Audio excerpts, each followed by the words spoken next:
lazima Baraza aende nyumbani. Baraza Kakamega mzima, Baraza ndiye anakaa kwa nyumba ya ghorofa. Kakamega mzima.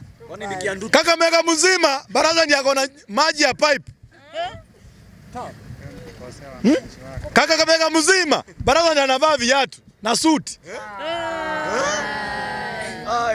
So I want to tell watu wa Kakamega, for poverty ishe Kakamega, lazima Baraza akuwe one term.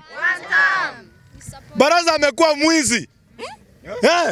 Baraza anatengenezea Waluya kampuni ya maziwa pale Malava.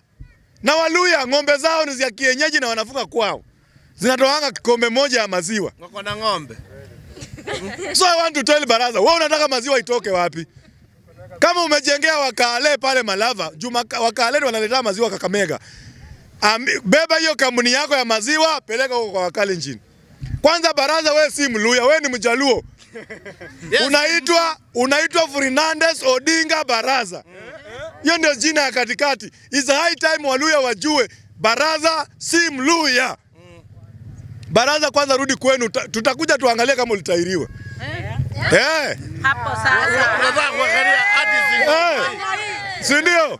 Lazima tuonyeshe Sing'ong'o hii tuone kama alitairiwa. That is one.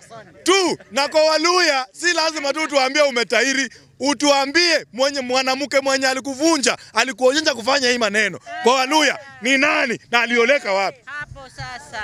Kanyanga. Ya tatu, Baraza lazima utuambie Omutirindi uo Yalui. Nani alikusimamia? Huyo mwanaume alikuja, alitairiwa mbele yako, akakulinda mahali ulikuwa umetairiwa, akakufunza kutembea kama mwanaume, akakufunza jinsi ya kutreat mwanamke. Tunataka tujue huyo mwanaume ni nani. Kama ni Raila, endea akili yako, Siaya, durudi Kakamega. Umemuingia sana. Msamehe.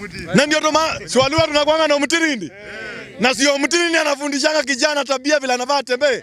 Sasa kama Baraza una misbehave, inamaanisha mtu mwenye alikufunza ujana wako pia yeye ana misbehave na alikuwa fala. Na lazima either na Oburu ama Gladys Wanga. Babako wa kutairi.